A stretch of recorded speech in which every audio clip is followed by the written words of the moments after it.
news. And now for a review of what's making the headlines in the papers this morning, let's bring in Arise analyst Constance Ikwoku. Good morning, Constance. Good morning. Yes. A very happy Friday. Yes, yes. You know, I remember yesterday when we were doing the paper review, you tried to take a dig at Nigeria. And I was like, Zimbabwe, be careful. Right. I see your elephant memory. Succeed. Ghanaians tried it. Zimbabwe will blow you out of the water. All right, let's play it safe. I promise you. So be careful, huh? Okay. Well registered. Yeah. Well, we're all one, you know, they're united Africans. So, absolutely. You know, yeah, we're all one people.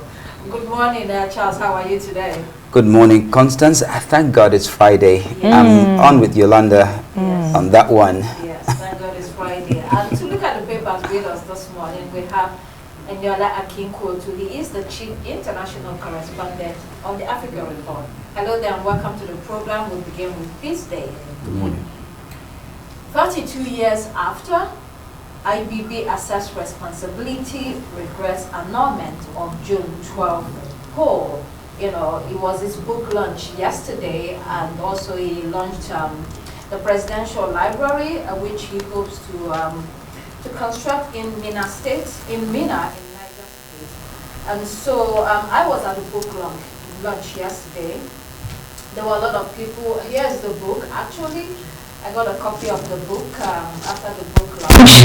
It says A Journey in Service, an autobiography of Ibrahim Babangida.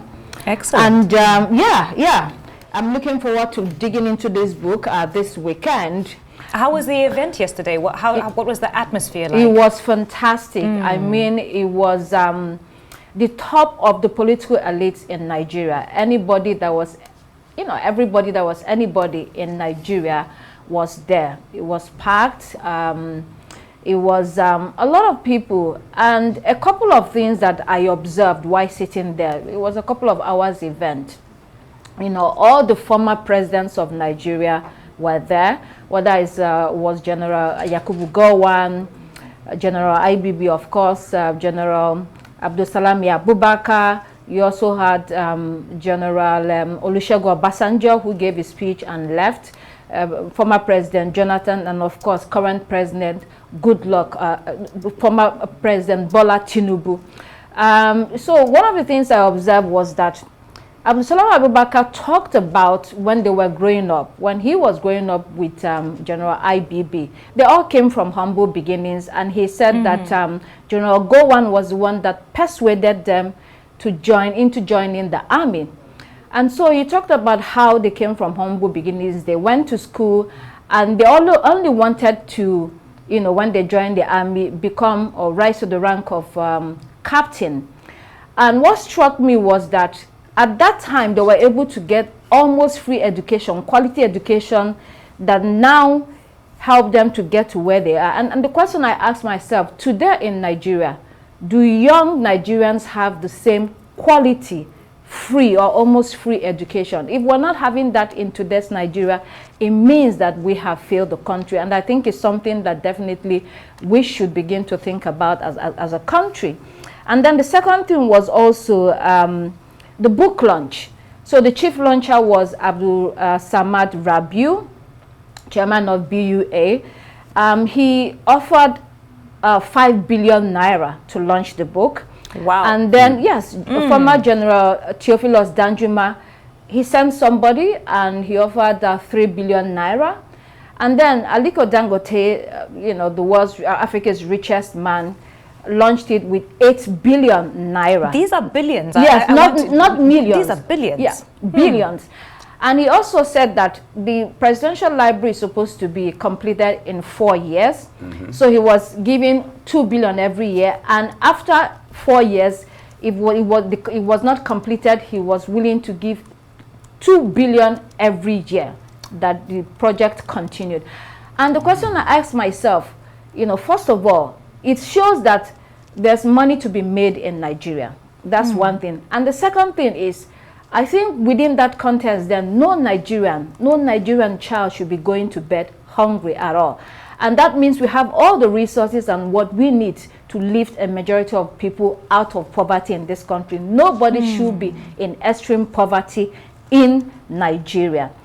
There are a couple of other things. It was a sobering event for me personally. Okay. I felt privileged to be there, but it was also sad because he talked about a lot of things. This book, he settled the case about June 12. Of course, he said he has accepted responsibility. MKO Abiola won the election. They were young, in their 20s, 30s, and they made a lot of mistakes. IBB is in his, he's almost 84 now, he said. And so he also showed a lot of them that were young that were not trained for statecraft. But, it fell upon them and they made a lot of mistakes, and we are still making similar mistakes today in Nigeria. So it's an interesting book. It's very good. He wrote it, and I think a lot of people will be looking forward to reading it. And it's what it is. And Yola, you can jump in here. What are your thoughts on General IBB? Earlier on you said that it puts to rest the issue of the June 12 crisis. I think it opens more questions, actually. You think about it very critically. Why? Because he has, put all the blame on Abacha, saying that, Abacha was the one who sort of annulled it and all that. But, you wonder, you were the head of state. Are you saying that you were just a figurehead at that time? And it also gives credence to this, this belief or rumor within military circles that immediately after the Gideon Oka coup, which produced Abacha as the hero, Abacha just became the de facto commander-in-chief. And if you're saying that it was Abacha that annulled June 12, that means that Abacha was the one in charge. But, we can't really absolve IBB of blame completely. You look at it that, if you felt that you didn't have control over your government anymore, the honorable thing to have done was to have resigned. But you didn't do that. You postponed, you announced the transition program in 1986, that it was going to be completed in 1990. You postponed these transitions about 4 times. And then you said, okay, only two political parties should exist. And then SDP held their primaries, and Yar'Adua won. You said no, that you cancelled that particular primaries. There was a second one again in September of 1992. You cancelled it again. And then you disqualified 23 candidates, 23 aspirants, said they couldn't run again. And that was how MKO came forward. MKO won the primaries. Later again, you said Bafiao should be his running mate. MKO disagreed. And then you said, okay, the election was going to hold. Election held, and after that again, you annulled it. So, there's something that's commonly said on the streets, that IBB, is Maradona. He dribbled everybody, and at the end of the day, he dribbled himself out of the field. And that was what happened. So I'm happy that finally, at least, he has apologized for it. It's a step in the right direction, but I'm sure his utterance is going to still generate so many other conversations. But he has said, Constance, is that what exactly is it in that book that we don't already know? Apart from the fact that he's coming out publicly to admit that he is responsible for the annulment of the June 12 election, which we already know. I think, everything in that book, I believe, I've not read it yet, but I'm very sure everything there is in public space. No, but if you've read it, then I'd like to know what exactly is new information in IBB's book. I don't think so. So when people write their books, they give more detail to it. I haven't read it. This is the book. This weekend I'll begin to dig in. But he what did is say exactly specifically new information? No, you might find new information. You don't know. You don't know. It's his personal story from his own perspective of what transpired. And there are so many topics. He said the issue about Delegiwa was treated in the book. There was also the C-130 plane crash where over 150 military officers died. That was treated in the book. Of course, June 12 is there. The structural adjustment program. You want to go behind the mind of the man that took all these decisions. Why and how and what was actually happening. We have a lot of suggestions and conjectures about what transpired. He's actually now put them in the book to tell you this and is why. And give context. You might not agree with him, But at least this is his own story. Oh, well. Exactly. You know, for the sake I look forward history. to hearing more about what is included in that book after you read it. I may have to borrow it from your library soon. So I bought this book yesterday for 100,000 naira. So when I went there, I was like, how much is it? They said the soft copy is 100,000 naira and the hard copy is 200. And I was like, why is it so expensive? And then they said it's the launch price. So my guess is that in a couple of weeks, the price, you know, will no longer be this expensive. So, and on a lighter note, Dr. Constance, with all the billions that have been used to launch it, I think very soon it should actually be going for free. What do you think? Exactly, that's what I thought. I thought, please, General IBB, if you're listening, I need my 100,000 naira back. I'm a poor journalist. I just wanted to have the book yesterday, but if you give me my 100,000 naira back, I'll be so glad. You know, it's just too pricey for us. But it was a well-attended event, and history was made. Yesterday, all the former presidents were in one place at the same time. I don't know when we will see that again. So I'm very glad I was able to attend, you know. So, yeah, get the book and read for yourself what General IBB has to say. One last thing before we move on to the next. When they were sitting yesterday, I was looking at President Bola Tinubu. He looked almost as old as everybody else, like all of them on that. And I was wondering, you know, he looks like he's in the same age bracket with them. You know, just something to think about. Uneasy lies the head that wears the crown. I was just about to say that. In fact, you have to deal with what you are dealing with now called Nigeria. He definitely can't be looking young if he's a responsible president. Well, I don't know. Maybe he's closer to age, you know, with them. Anyway, let's move on to Daily Sun newspaper this morning. Senate uproar as Akpabio Okpoti Uduaghan clash over change of seats. And now I want to come in here. Senate President Godswill Akpabio and Senator Natasha Akpoti Uduaghan, you know, were involved in an altercation yesterday. It had to do with relocation of seats. Eventually, we learned that the seats were relocated because of defection of some members. But Natasha felt that she was being discriminated against, and then Mr. Akpabio, Senator Akpabio, you know, asked that she be suspended and actually asked the sergeant at arms to remove her from the chambers. A lot of reactions following this yesterday. Well, this is the second time that these two are going at each other. You recall that some 5 or 6 months ago, when she was addressing the Senate, Akpabio told her that she should stop talking as if the place is a nightclub and, you know, shut her up. And a lot of feminist groups were, you know, protesting, and they were not happy about it. And Akpabio finally apologized after his wife. He said his wife had received so many calls.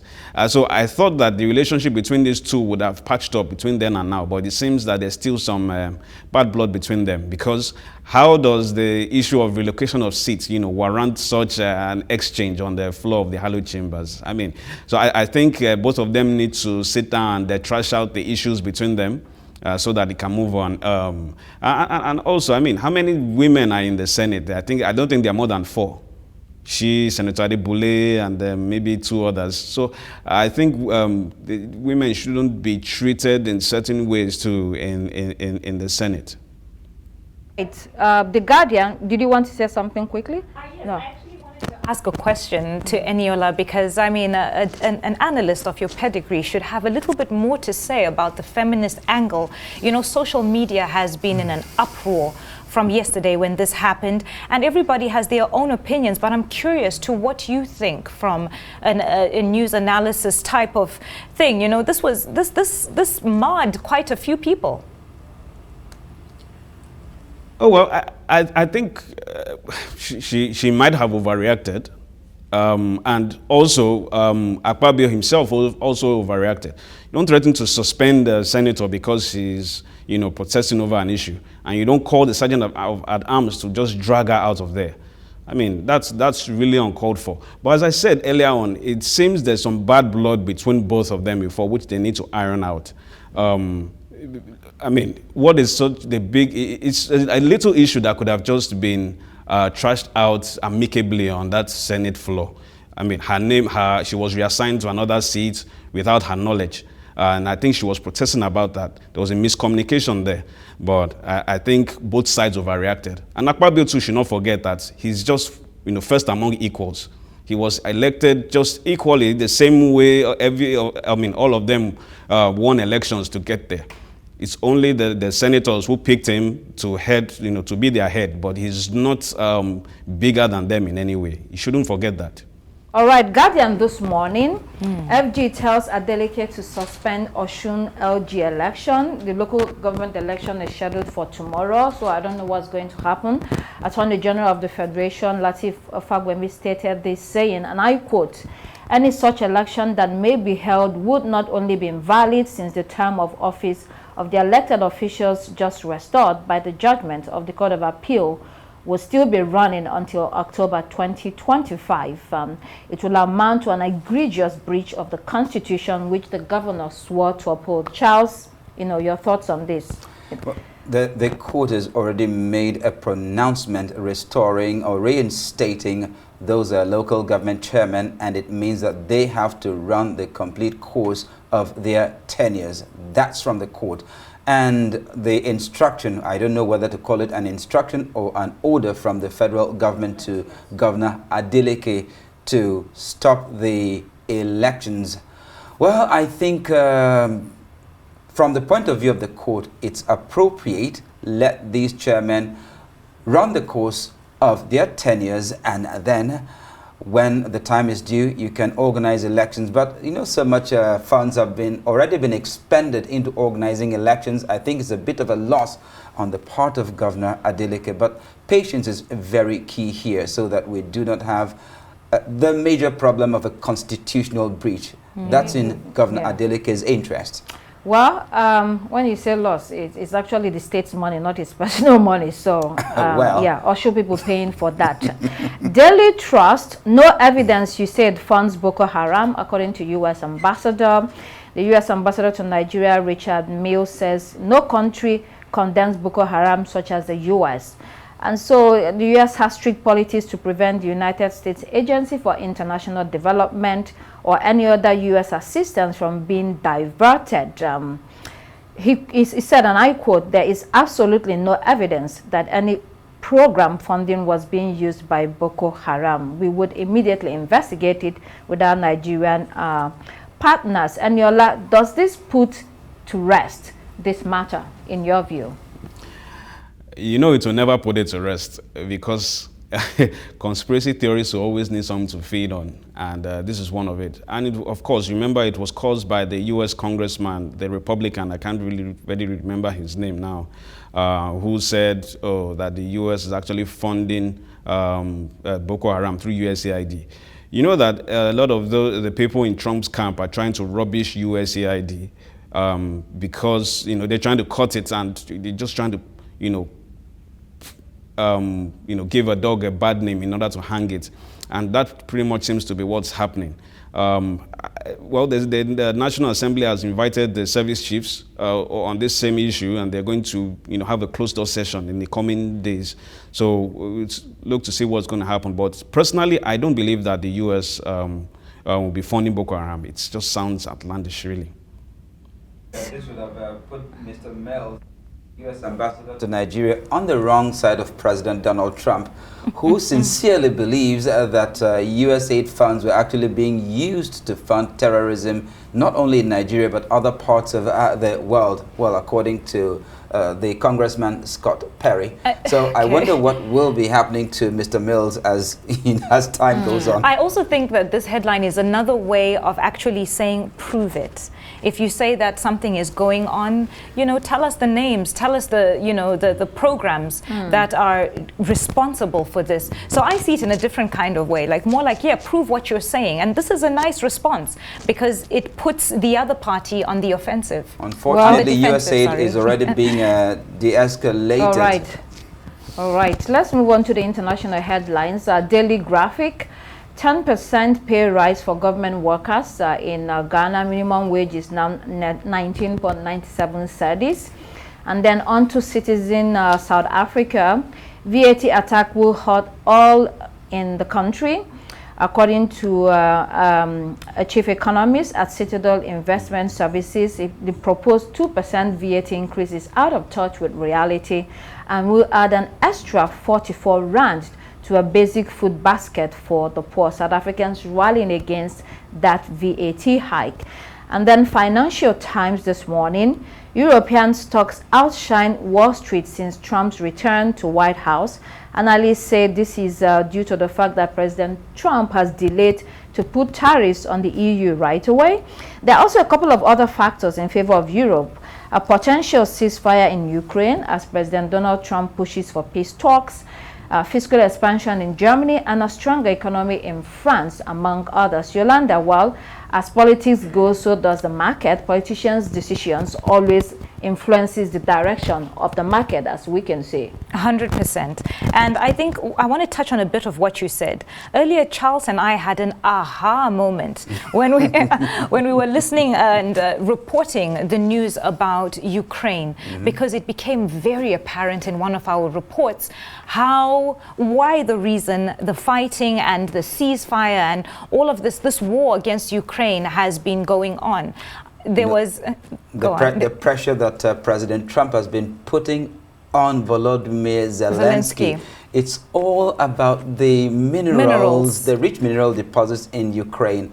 You know, Trump has been wheeling and dealing behind the scenes. Right. And the objective, access to Ukraine's mineral deposits, because what he was saying essentially was that this and this and this is what we have done for you in the past, therefore it is time for you to pay us back by giving us access to your mineral deposits. Right, and I quote, Ukraine holds huge deposits of critical elements and minerals, including lithium and titanium, as well as sizable coal, gas, oil, and uranium deposits, a supply worth billions of dollars. So there's our answer right there. The other angle of, you know, the United States during the last president was spending billions of naira on a war, which Trump now thinks that you cannot win. That's number one, that there's no point in it. Then number two is that they say all the money that is being given to Mr. Zelensky, they say some of it is missing, so they're accusing him of corruption. And then number three, of course they he hasn't him of corruption. Conducted elections. So there are different views on this and what is happening. There are different facts. You but know, the point is the US this time Ukraine cannot win. Ukraine and the EU, can we talk one after the other? Ukraine and the EU cannot win that war without the United States. What is the point of continuing with the war? So Trump is saying, let's bring it to an end. You might disagree with the way he is going about it, but the war has to come to an end. Let's take our final story quickly. Metro.co.uk. Army comes under the spotlight at inquest, hounded to her death. This is a young woman, 19, Jeslie Beck, a gunman in the army in the United Kingdom that took her life following sexual assault reports by a senior officer. It highlights again, I know if you want to wrap up with us, harassment of women in the workplace. Her mom says she was disgusted with the inquest, and the army has actually apologized to the family and saying that they could have done more. I mean, it speaks to, so I'm getting some feedback. It still speaks to the pains or the discrimination that women feel, that women get in the workplace. And of course, the armed forces are not immune to it. In fact, I think it's even worse in the armed forces because usually when it comes to promotions and all that, women are usually at a disadvantage. I hope that this experience will at least inspire needed change in the armed forces of the United Kingdom. All right, that's much that we can take for the paper review today. Anyola Akinkuotu, Chief International Correspondent of the Africa Report, thank you so much for joining us today. And thank you so much for leading the review today, Dr. Constance. That's all we have time for here on Daybreak. I'm Charles Eruka. It's goodbye from me. I'm Yolanda Robert. Please do keep it here on Arise News. The morning show is next. Goodbye.